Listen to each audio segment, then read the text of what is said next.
안녕하세요. 오션파크 미니스트리 선교회 가족 여러분, 그리고 동역자 여러분, 무엇보다도 지금 방송을 참여하고 후에 이 방송에 함께 하는 이 선교 동역자 여러분들, 주님의 이름으로 환영하고 축복합니다. 그리고 항상 우리가 방송으로나마 시간과 나라와 모든 공간을 초월하여서 이렇게 함께 예배할 수 있음이 얼마나 감사한지 모릅니다. 모든 것을 하나님의 영광에 올리고 오늘 이 시간, 오늘 본문 말씀을 들을 때에 성령의 놀라운 역사가 있어 주님의 음성을 듣는 귀한 시간이 되기를 축복합니다. 자, 오늘 우리는 사무엘상 12절의 말씀을 나누겠습니다. 오늘 본문은 사무엘상 12장 1절로부터 5절까지 읽었지만 그 내용은 12장 전체를 가지고 우리가 함께 나누겠습니다. 우리 함께 먼저 기도하고 시작하겠습니다. 아버지 하나님 감사합니다. 하나님의 귀한 시간으로 주님의 제공으로 이렇게 여러 사람들이 모여서 이 방송으로 주님을 예배하고 선교에 대해 지향할 수 있는 시간을 허락해 주셔서 너무나 감사드립니다. 이 자리를 축복하시고 함께 라이브를 하고 있는 동역자와 후에 이 예배를 함께 하는 그 동역자들 모두가 성령께서 충만히 기름 부어 하나님의 세미한 음성을 들을 수 있는 귀한 시간이 되게 하여 주시옵소서. 예수님의 이름으로 기도하였습니다. 아멘. 자, 이스라엘은 여러분 하나님이 아닌 사람을 왕으로 달라고 호소했죠. 하나님은 자신이 이미 이스라엘의 왕인데 하나님이 아닌 사람을 왕으로 달라고 하는 이스라엘의 기도를 참 마음에 들지 않았지만 들어줍니다. 그래서 사울을 택하고 왕으로 부르죠. 그러나 사울은 어떤 사람이었습니까? 베냐민 족속의 이름 없는 청년이었죠. 또 그것까지 이스라엘 민족은 마음에 들지 않았었나 봅니다. 아무튼 지금 이 순간까지는 이 사무엘은 하나님께 순종하는 아주 좋은 출발을 했던 왕입니다. 그러나 이스라엘은 수백 년 동안 사사의 정치 개념에 익숙해져 있던 민족이었죠. 지난주는 암몬족 속이 길앗 야베스를 침공하는 사건이 있었었고 그 사건을 통하여 하나님이 사울에게 강한 영으로 임재하자 사울의 그 강한 리더십을 보이게 했습니다. 이 사울의 강한 리더십으로 암몬족 속을 물리치고 사무엘이 사사로서 이스라엘에게 하나님의 말씀을 선포하는 것이 바로 오늘 말씀의 시작입니다. 자, 오늘 본문 말씀 도입 부분을 좀 함께 읽겠습니다. 사무엘이 온 이스라엘에게 이르되 보라 너희가 내게 한 말을 내가 다 듣고 너희 위에 왕을 세웠더니 이제 왕이 너희 앞에 출입하느니라. 보라 나는 늙어 머리가 희어졌고 내 아들들도 너희와 함께 있느니라. 내가 어려서부터 오늘까지 너희 앞에 출입하였거니와 내가 여기 있나니 여호와 앞과 그의 기름 부음을 받은 자 앞에서 내게 대하여 증언하라. 내가 누구의 소를 빼앗았느냐? 누구의 나귀를 빼앗았느냐? 누구를 속였느냐? 누구를 압제하였느냐? 내 눈을 흐리게 하는 뇌물을 누구의 손에서 받았느냐? 그리하였으면 내가 그것을 너희에게 갚으리라 하니 그들이 이르되 당신이 우리를 속이지 아니하였고 압제하지 아니하였고 누구의 손에서든지 아무것도 빼앗은 것이 없나이다 하니라. 사무엘은 자신이 하나님 앞에 신실했다고 분명히 밝히고 있죠. 여러분, 사무엘은 어떤 인물이었습니까? 한나의 서원 기도로 그 머리에 삭도 되지 않은 채 어린 그 핏덩어리였을 때 성전에 헌신되었습니다. 그리고 그는 성전에서 성장을 하였죠. 많은 하나님의 말씀을 대언하고 정치와 그 민족들에게 하나님의 대언 사역을 충분히 했던 사무엘. 이제는 그 위대한 사사 사무엘이 하나님의 계획에 다해 이젠 역사 속으로 사라지는 순간입니다. 왕을 세워달라고 하는 그 백성들의 요구 속에서 사무엘은 자신의 사역을 마무리하며 하나님의 은혜와 신실하심을 선포합니다. 당시 이스라엘은 하나님이 그들의 왕인데도 신정 통치가 아닌 이방 나라들처럼 왕정 통치를 하는 시대로 넘어가는 순간이 된 것입니다. 그러나 하나님은 기뻐하지 않은 일이었죠. 이스라엘이 그동안 민족을 보존하고 역사상 유례가 없이 민족 대탈출을 이집트로 감행하면서 그 민족을 다스린 증거가 있음에도 불구하고 이스라엘은 하나님 대신 사람을 의지하려고 했던 것입니다. 이러한 사실들을 사무엘은 누구보다도 더 잘 알고 있었죠. 그래서 이스라엘 사사 통치 그 마지막 인물인 사무엘 자신이 이스라엘에게 마치 유언과 같은 교훈을 쏟아내기 시작했습니다. 자신이 사사로서 하나님의 종으로서 그리고 이스라엘의 백성의 지도자로서 한 점 부끄러움 없이 그 삶을 살았다는 것을 먼저 말을 합니다. 그 이유는 하나님의 신실함을 이스라엘이 잊지 않기 바랬던 마음이 간절했기 때문이었죠. 여러분, 선교와 복음을 전하는 우리가 얼마나 신실하게 삶을 살아야 하는지 말해주는 대목일 것입니다. 하나님의 부르심을 받은 우리가 세상 사람들 보기에 사회 지위나 부와 자녀들의 온전한 교육보다도 하나님이 주신 사명들을 얼마나 잘 감당했는지를 우리가 도전을 받아야 될 것입니다.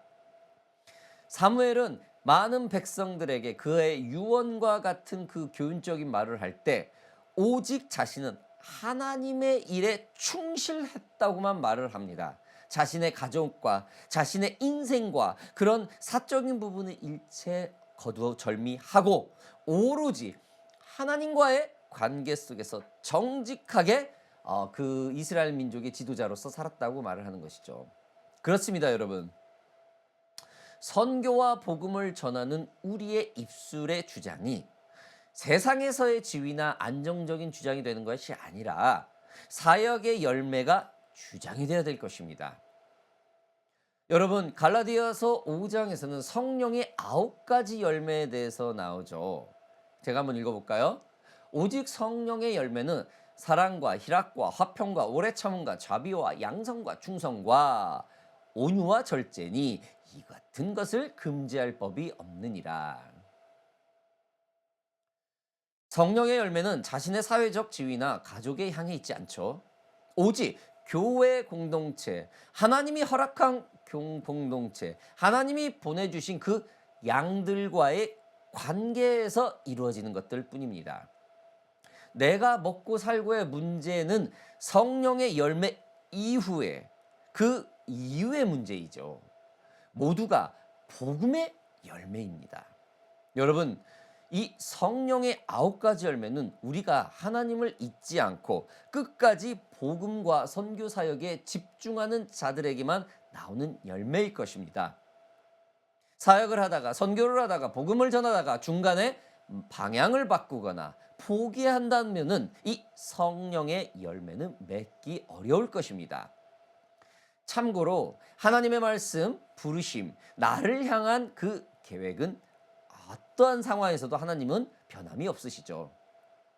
하나님이 비전을 이렇게 주셨다가 말을 다시 바꾸어 다른 비전으로 바꿔주시는 그런 분이 아니죠. 왜? 하나님의 말씀은 1.1획도 틀림없기 때문입니다. 여러분 믿으십니까? 부르심을 받은 우리가 하나님의 계획을 감당할 수 있기에 우리를 부르신 것이죠. 아무리 폭풍과 같은 고난이 와도 사역의 어려움이 와도 복음의 어려움이 와도 그 일을 능히 감당할 수 능력이 있기 때문에 주님은 우리를 이 자리에 부른 것입니다.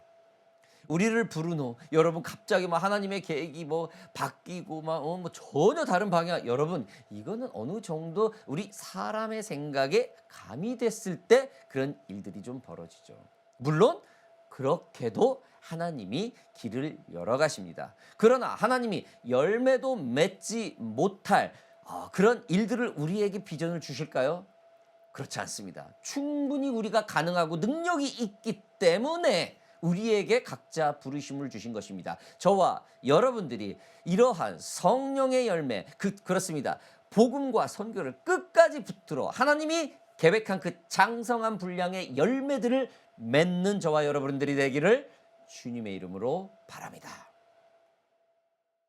자, 말씀으로 다시 돌아와서 여러분, 지금 사울이 자신이 마지막 사사로서의 그 유언과 같은 당부를 하는 사무엘을 보고 있죠. 하나님의 신실함을 기억하라는 그 사무엘의 말. 여러분, 하나님의 말씀은 변치 않는다는 것을 기억하시기 바랍니다. 지금 사울은 마지막 사무엘의 이 당부의 말을 듣고 있습니다. 그 마음이 어땠을까요? 아직은 순수한 사울인데 말입니다. 여러분, 여기서 다시 한번 말을 하지만은 저희들은 사울의 그 처음 부르심을 받을 때 그 순수한 모습에 지금 집중을 하고 있습니다. 오해 없으시기 바랍니다. 자, 아무튼 여러분, 지금 사무엘은 말을 하죠. 이스라엘은 출애굽을 한 이후에 마음이 변한 민족이었다는 것을 밝힙니다. 홍해를 건널 때 끝없는 우상 숭배와 원망 속에서 하나님이 이스라엘을 절대 버리지 않았다는 사실을 알면서도 그들은 지금 하나님의 왕이신 하나님 대신 사람을 왕으로 원하고 있는 것입니다. 변질된 민족이죠. 여러분, 혹시 이 예배 시작하기 전에 혹시 찬양 들었습니까? 저희 좀 파일로 찬양을 들었는데 주님만이 나의 왕이십니다라는 찬양인데 계속 반복되죠. 예, 오늘 제가 지금 하나님의 왕이신 하나님 대신 사람의 왕을 뽑아달라는 이 말씀을 오늘 하기 때문에 그 찬양을 좀 선곡을 했습니다. 좀 외람된 말이었습니다. 자, 아무튼 여러분, 왕을 원했던 이스라엘 민족의 행위가 이미 하나님을 버린 행위였음을 지적한 이 사무엘의 말입니다. 변질된 민족에게 이 사무엘은 신실한 하나님을 기억하라고 자신의 유언과 같은 교훈을 합니다. 자신의 삶은 지금껏 헛소리한 적이 없이 하나님 앞에서나 이스라엘 민족 앞에서나 부끄러움이 없었다고 과감하게 자기 자신을 드러냅니다. 그 이유는 오직 신실하신 하나님을 기억하라는 겁니다. 지금 하나님이 기뻐하지 않는 사람을 왕으로 뽑는 이들의 행동에게 다 좋다, 다 좋은데 하나님은 기억하라, 하나님을 잊지 마라라는 너무나도 간절한 호소라는 것입니다. 그리고 이스라엘이 쉽게 알아들을 수 있도록 하나님의 구원을 회상시킵니다. 애굽에서의 그 탈출을 도우셨던 하나님, 이스라엘이 하나님을 잊을 때마다 하나님이 구원해 주신 그 사건들을 다시 한번 되새기는 것입니다. 여러분, 이것은 백성들이 하나님을 잊을 때 오는 결과들을 다시 한번 상기시키기 위해서입니다. 어떠한 상황에서라도 하나님께 부르짖고 회개하라는 그 교훈. 그렇습니다. 우리의 생각과 상황이 하나님께 버림당했다는 것 같은 이런 사단의 그 속삭임이 있을 때라도, 아니면은 어쩌면은 두려움에 있을 때라도 회개로서 끝까지 주님을 부르짖고 하나님이 왕이심을 인정하라는 그런 교훈을 오늘 우리에게 주고 있는 것입니다. 이러한 사무엘의 정말 창자가 끊어지는 것 같은 이 호소함에서도 여러분, 이스라엘은 어떻습니까? 끝까지 왕을 원하죠. 하나님은 사무엘을 통해 왕을 세우십니다. 즉, 하나님이 원하시지 않는 일이지만 하나님이 택한 백성 이스라엘이 간절히 원하고 또 원하니까 왕을 세운다는 것을 지금 사무엘이 백성들에게 분명히 상기시키고 있습니다. 이 일은 뭐냐? 이 일은 하나님이 원하지 않아, 기뻐하지 않아. 그러나 너희들이 간절히 기도하니까 하나님이 어쩔 수 없이 하고 있는 일이야 라는 말이죠. 그리고 다시 한번 왕을 세우는 것이 하나님의 뜻이 아니라는 것을 반복하죠. 4절 함께 보겠습니다. 너희가 만일 여호와를 경외하여 그를 섬기며 그의 목소리를 듣고 여호와의 명령을 거역하지 아니하며 또 너희와 너희를 다스리는 왕이 너희의 하나님 여호와를 따르면 좋겠지만은, 왕을 세우는 것이 하나님의 뜻이 아님에도 불구하고 하나님이 그의 백성의 기도를 들어주십니다. 그리고 딱 한 가지 원하죠. 딱 한 가지. 신실한 하나님만을 기억하라. 하나님만을 기억하라는 겁니다. 나를 잊지 말라라는 겁니다. 참 얼마나 하나님의 마음이 속상했을까요, 여러분. 여러분, 사랑이라는 것은 사람이 사랑을 할 때는 양방향일 때가 참 따뜻하고 그 사랑이 풍성해집니다. 내가 너를 사랑하니 너도 나를 사랑하라 라는 것이 얼마나 따뜻한 사랑입니까? 지금 하나님은 이 아주 기본적인 사랑을 사무엘의 예배를 통해서 말을 하고 있는 것입니다. 여러분, 한쪽만 사랑하는 것은 반쪽 사랑입니다. 즉 짝사랑이죠. 온전하지 않습니다. 언밸런스입니다. 한쪽만 따뜻하고 한쪽은 따뜻하지 않게 되는 그런 사랑 말입니다. 서로 사랑이 흐르지 않고 한쪽에만 넘친다라는 것이죠. 여러분, 지금 이스라엘이 이러한 사랑 아니겠습니까? 여러 사랑을 하고 있죠. 여러분, 지금 이스라엘이 어떤 사랑을 하고 있습니까? 짝사랑을 넘어서 여러 사랑을 하고 있어요. 소위 양다리를 거치고 있는 사랑이라고 표현할 수 있겠죠. 여러분, 이러한 이스라엘에게 지금 자신의 유언과 같은 인생의 그 마지막 하나님의 계획의 그 종착역에 서서 엄청난 에너지를 쏟아가면서 지금 하나님의 말씀을 대언하고 있는 이 사무엘, 한 가지입니다. 하나님을 절대 잊지 말라. 신실한 하나님을 잊지 말라라는 것입니다.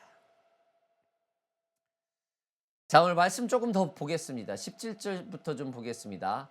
오늘은 밀 베는 때가 아니냐. 내가 여호와께 아뢰니 여호와께서 우레와 비를 보내사 너희가 왕을 구한 일 곧 여호와의 목전에서 범한 죄악이 큼을 너희에게 밝히 알게 하시리라. 이에 사무엘이 여호와께 아뢰매 여호와께서 그날에 우레와 비를 보내시니 모든 백성이 여호와와 사무엘을 크게 두려워하느니라 하니라. 모든 백성이 사무엘에게 이르되 당신의 종들을 위하여 당신의 하나님 여호와께 기도하여 우리가 죽지 않게 하소서. 우리가 우리의 모든 죄의 왕을 구하는 악을 더하였나이다. 여러분, 사무엘은 자신의 그 선지자 삶에 흠이 없었다고 과감하게 말을 하고 그들에게 유언과 같은 교훈을 분명히 하죠. 분명히 확실한 하나님에 대해서 말을 합니다. 신실한 하나님이 기억하라고요. 지금 사무엘의 마지막 교훈은 사울을 왕으로 선포하고 이스라엘이 신정 통치에서 왕정 통치로 완전히 바뀐다는 것을 최종 공포하는 날이 오늘입니다. 더 이상 번복은 없겠죠. 이날 이후 이스라엘은 이젠 완전한 왕정 시대가 되는 순간이죠. 지금까지는 이방 민족과 열방이 이스라엘을 부를 때 그들의 신 여호와가 다스리는 나라라고 불렀습니다. 그러나 오늘 이유는 누구의 왕이 다스리는 이스라엘이라고 부르는 왕정 시대가 되는 것이죠. 완전히 바뀝니다. 열방의 이스라엘은 더 이상 사람이 다스리는 나라라고 불리는, 이제는 완전한 이스라엘이 사람이 다스리는 왕이라는 것이죠. 역사 순서도 그렇게 되겠죠. 예를 들어서 뭐 우리 한국도 옛날에 그랬죠. 뭐 세종 몇 년 때, 고종 몇 년 때, 그렇죠. 그 왕이 등극하는 그 순간부터 일일로 치죠. 그 시대이기 때문이 말입니다. 지금 이스라엘도 마찬가지입니다. 여호와가 다스리는 민족 이스라엘이 아니라 어떤 왕이 다스리는 민족 이스라엘, 이렇게 표현을 불리게 되는 순간인 것입니다. 이 엄청난 부담과 슬픔 그리고 무거운 심정이 지금 사무엘에게 있습니다. 이러한 이들에게 사무엘은 어떻게 합니까? 하나님의 이적을 다시 한번 보이죠. 우레와 비를 내린다는 사무엘의 말이 어떻게 해요? 현실이 됩니다. 예언이 실행이 됩니다. 하나님의 말씀이 사람의 입을 통해서 역사가 일어납니다. 짚고 넘어가죠. 확실한 하나님의 말씀이라는 것이죠. 왕이 선포가 되기 직전에 지금 그들의 죄를 묻는다는 것이죠. 공의로서의 하나님의 이적을 한번 선포합니다. 여러분, 그러니 백성들이 어떻게 돼요? 이스라엘이 어떻게 됩니까? 그의 입으로 회개를 해요. 시인을 해요. 두려워합니다. 모든 백성이 주님 앞에서 회개해요. 우리가 죄를 졌습니다. 라고 말입니다. 짚고 넘어간다는 것이죠. 여러분, 하나님은 이들에게 사람을 왕으로 분명히 주십니다. 그러나 잘못한 일은 분명히 회개시킵니다. 저와 여러분들이 어떠한 일을 행할 때 우리의 기도가 우리의 일방적인 요구에선지 하나님의 뜻에 의해선지 우리가 때로는 시련을 겪을 때가 있어요. 여러분 좀 점검을 해야 될 것입니다. 오늘 이 이스라엘의 회개 알게 한다는 것이죠. 그러면서 하나님이 그들의 기도를 분명히 들어줘요. 회개를 시키면서 분명히 그 마음에 들지 않는 기도를 들어줍니다. 여러분, 저와 여러분들이 이러한 잘못된 기도는 혹시 하고 있지는 않는지 한번 물어봐야 될 필요가 있을 것입니다. 우리가 기도하기 전에 우리가 이 땅에서 사역을 하고 이 땅에서의 복음을 전하고 선교를 하고 삶을 살 때에 우리의 기도 제목이 하나님의 마음을 보살펴서 그 하나님의 마음에 합당한 기도를 하고 있는지, 지금 당장 내가 어떠한 것을 쟁취하기 위해서 이것 달라는 그런 기도인지 여러분 한번 우리가 점검을 해봐야 될 것입니다.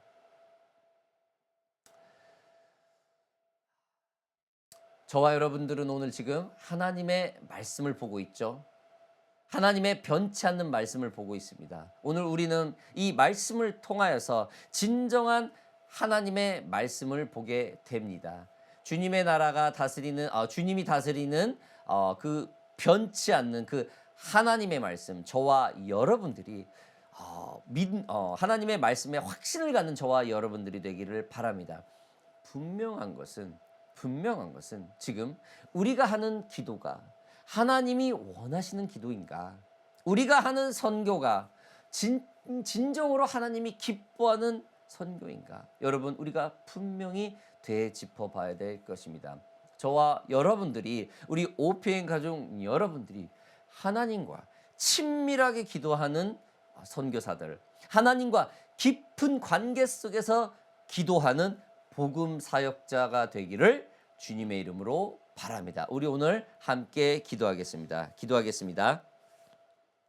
살아계신 아버지 하나님, 감사합니다. 하나님의 말씀을 통하여서 오늘 사무엘을 통하여서 하나님의 그 변함없는 그 말씀이 무엇인가를 우리가 배웠습니다. 그렇습니다. 하나님은 하나님의 마음에 들지 않는 기도를 들었음에도 불구하고 하나님의 그 택하신 민족을 사랑했기 때문에 그 기도를 들어줍니다. 그러나 하나님께서는 분명히 공의롭게 그들의 입술을 통해서 분명한 회개를 얻어내는 것을 우리가 오늘 말씀을 통해서 보았습니다. 그렇습니다. 우리가 하고 있는 기도, 우리가 하고 있는 복음 사역, 선교 사역, 교회 모든 사역에 진정으로 우리 자신이 원하는 것이 우선권인지 아니면 하나님이 원하는 것이 우선인지 우리가 한번 살펴보아야 될 것을 깨달았습니다. 주님, 하나님의 말씀은 변하지 않고 하나님의 능력은 영원하시고 언제 얻으셔든지 우리에게 나타낼 수 있다라는 사실 또한 보았습니다. 아버지 하나님,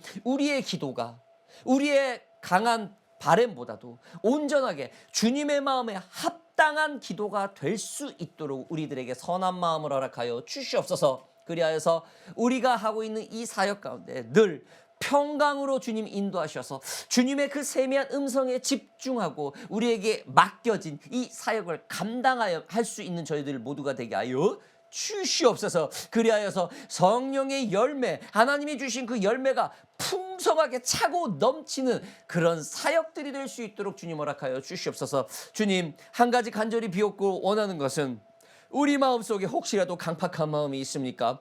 우리 마음속에 혹시라도 하나님의 마음이 아닌, 그 평강의 마음이 아닌, 사랑의 마음이 아닌 시기와 오해와 교만과 미움이 가득한 부분이 있습니까? 여러분, 오늘 이 밤에 성령의 영을 더욱더 부어주셔서 평강의 마음으로 이 맑은 영을 저희들에게 허락하여 주시옵소서. 그래서 이 오해와 편견이 모두 사라져 하나님의 사역에 충만히 집중할 수 있는 저희 모두가 되게 하여 주시옵소서. 특별히 우리 파라과이, 터키, 우리 퀸슬랜드에 있는 선교사님, 주님, 이 불쌍한 종들 주님 기억하여 주시옵소서. 저들에게 변하지 않는 하나님의 말씀을 아버지 하나님 충만히 부어주셨고, 아버지 하나님 그리하여서 저들의 사역과 저들의 모든 환경이 성령의 열매로 가득 차는 그런 사역들이 될 수 있도록 주님 도와 주시옵소서. 그들이 먼저 기도할 때 주님의 마음을 먼저 구하는 그런 기도, 저들이 먼저 기도할 때 저들의 마음보다 하나님의 마음에 합당한 그런 기도를 하는 우리 선교사님이 되게 하여 주시옵소서. 감사드리며 이 모든 말씀 예수 그리스도의 이름으로 기도하여 싸움나이다. 아멘.